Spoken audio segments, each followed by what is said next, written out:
Welcome to session 2 of BA Bsc.Sem 5 Compulsory English CCEN 505.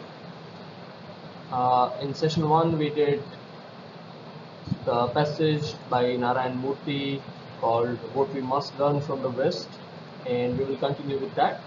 In the last session we looked at the overview and introduction to the passage. Today we are actually going to proceed with all the values that Narayan Murthy is discussing, and we'll continue this discussion in the next couple of sessions. So all this you can learn from this passage, apart from the language use and apart from the points that you need to learn for the examination. Western values. There are 7 Western values that are talked about in this passage, and these are the 7 values which Narayan Murthy has described at length and compared to their state in India. The first is respect for public good and community. The second is acknowledging accomplishment of others, accountability, dignity of labor, professionalism, intellectual independence, and honoring contracts. So these are the 7 values which we are going to discuss in this passage. Respect for public good. That is the first value, respect for public good. Now please note that the title has the word good in it. It's not goods, it is good. So that is something which is in the interest of the public, respect for public good. So I have on the screen we have two sections. One section describes what we have in India, and the other section describes what we have in the West. So if you look at these two sections, you can compare. India has family values, which of course Narayan Murthy is very proud of, and he has expressly said it. But in the West there are family values, of course, and there are community values. Not only family values, but even the community values, and that's what makes Western countries better than India. Contradictory and self-centered attitude is something that we see in India. How this attitude is contradictory, we have so many examples, and Narayan Murthy has given us at least 3 examples. But one brief example could be how we keep our homes clean, spotlessly clean, and how we litter in public places. So it is contradictory. It's not that we don't value cleanliness. We of course value cleanliness like all people do. But the problem is that our behavior towards cleanliness, or our behavior to keep the surroundings clean, is contradictory. So this is contradiction in our behavior. While there you have accommodating and constant attitude. The attitude in Western countries, as it is observed, is constant. There aren't any double standards for something which is personal and something which is public.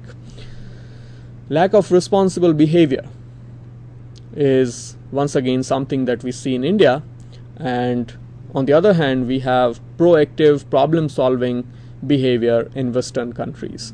It seems like we see a lot of problems around us, but as Narayan Murthy observes, we do not care about solving these problems, while in the Western countries there is a proactive behavior to solve these problems. These problems are societal. These are not personal problems. These are societal problems.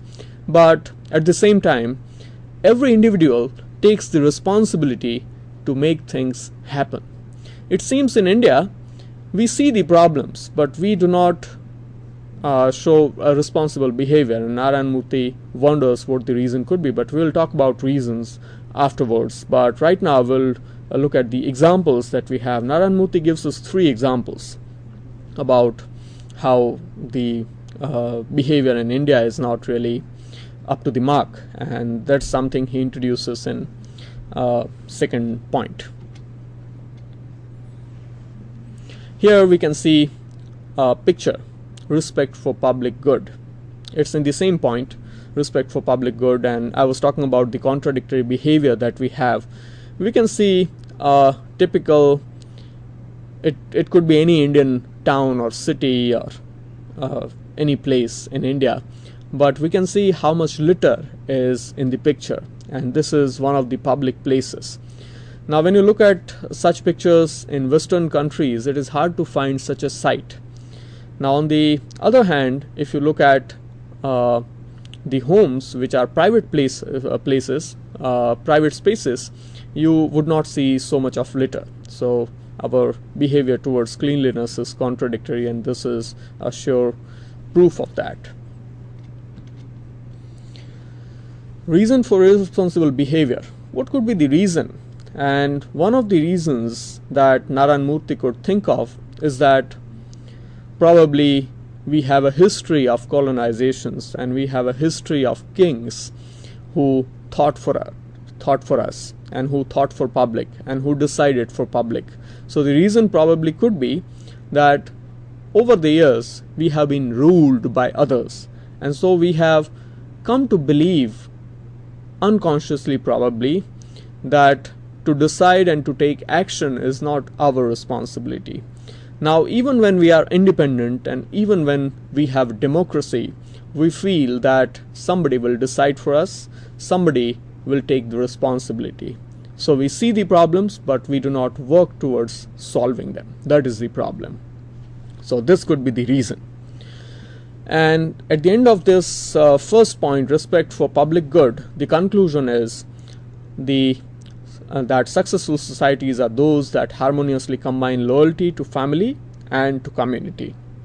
Interestingly, Narayan Murthy also looks at the etymology or the roots of this word community. When you look at the word community, it is from Latin. It is from the Latin language, and it is a combination of two Latin roots. One is com and the other is annus, which means together and with. So looking at the meaning of this, we will see that community describes a meaning originally which means an individual as well as a collective. So it means a unified group, like we say in India, unity in diversity. We have this motto, we have this tagline, unity in diversity, but looking at our behavior, it looks like we do not practice what we preach. So that is the problem. So this word community also is very important, and Narayan Murthy looks at its etymology. Now before we move on to the next point, I would like you to go through the vocabulary items that you have come across in this passage, and probably some of the words might be new for you, and some might be the words that you already know, but nevertheless you should go through these words which are marked as bold in your textbook. They are marked in bold to show that they might be new words and you might need some help in that, and in case you need help in looking up the meaning of these words, there is a gray section towards the binding of your book, and that gives you instant glossary. So you can look up all these words in the instant glossary that you have in each of the pages, and at the end of the session what you should do is you should try to use these words in your own language, in your own sentences. And when you go through these words again and again, when you encounter them once or twice or even more than that, probably they will become a part of your permanent vocabulary. So these words are something that you should try to remember. In case there are new words, you can improve your vocabulary. So in the examination there will be vocabulary exercises, and you can remember these words for that.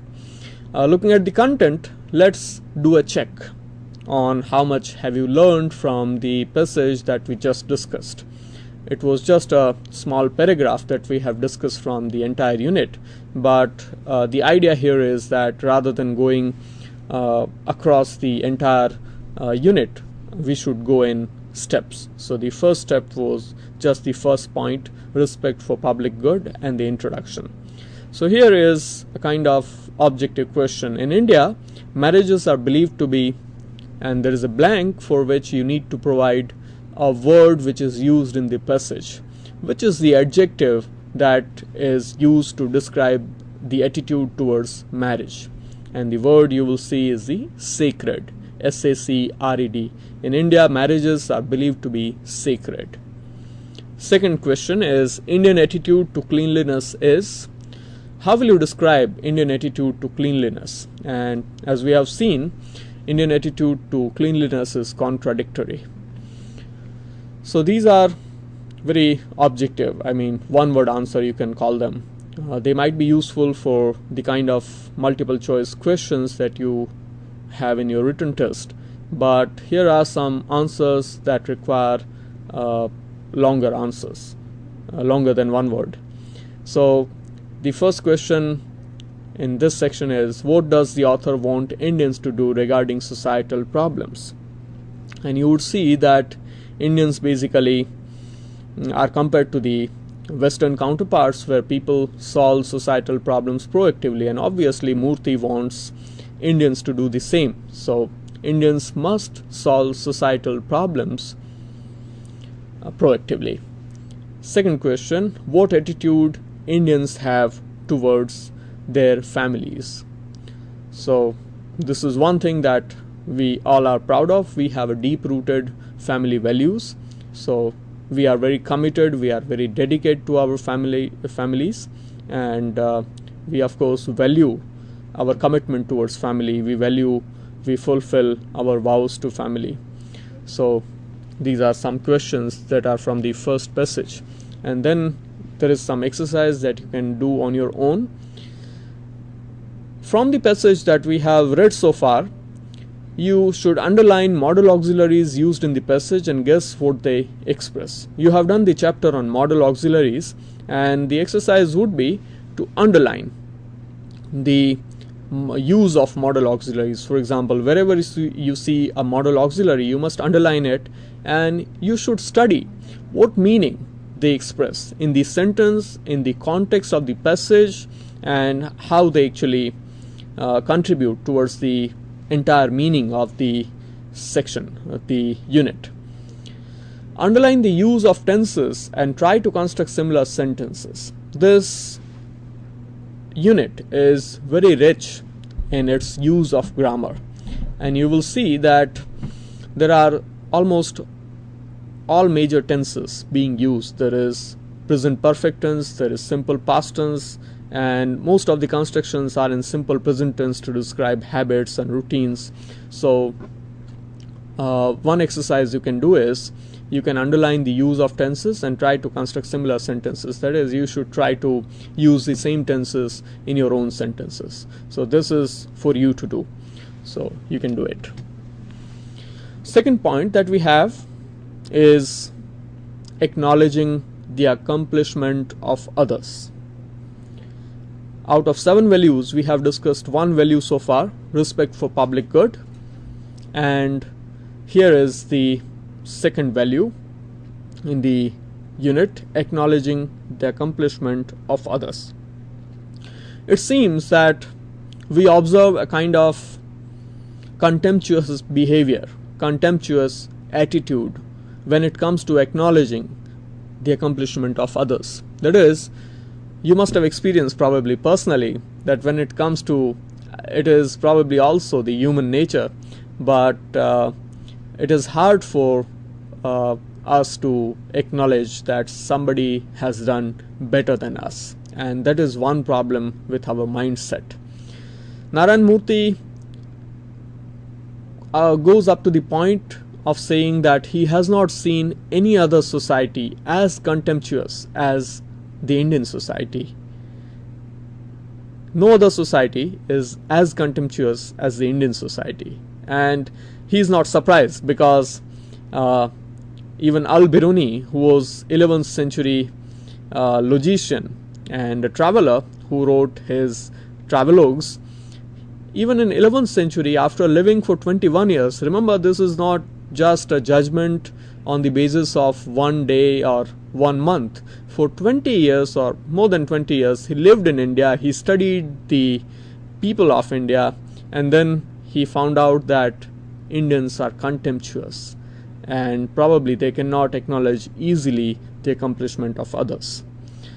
So the conclusion is that we must listen to and learn from the societies who have done better than us, and there could be so many other people, other societies who might have done better than us, because if we fail to learn from them, we won't be able to improve us.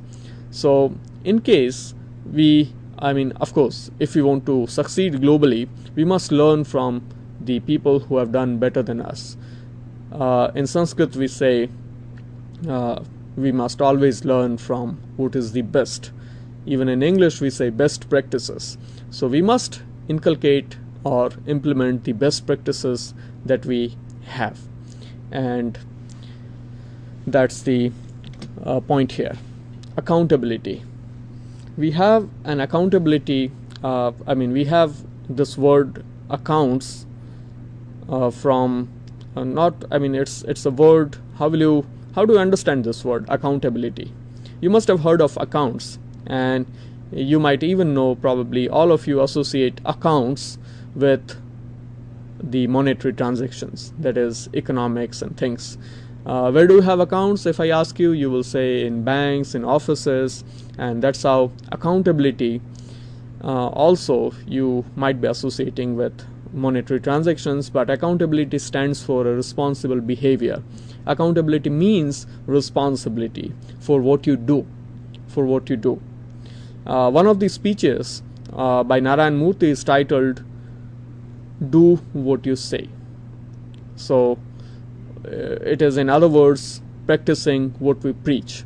So responsibility irrespective of position, that is the value that we see in Western societies, irrespective of position, while in India position is given supremacy. And there is an interesting example which Narayan Murthy has given us here. A certain minister forgot to pay his taxes for 10 years, 10 consecutive years. And he said he had forgotten to pay taxes. And that's not all. He even got away with it. People even believed that probably he really had forgotten paying taxes. And this is what proves that because of his position, he probably misused his position, and he was not held accountable. So accountability is an attribute where you need to take responsibility for what you do. Whatever I do, it could be a good thing, it could be a bad thing. I might commit a mistake, and I must take responsibility for it. I must be held accountable for that, and I am answerable for whatever I have done. If I have done good things, I am accountable in terms of credit, and if I have done something wrong, I am accountable for whatever punishment or penalty it brings. So that is accountability. Second example that we have is of public sector companies.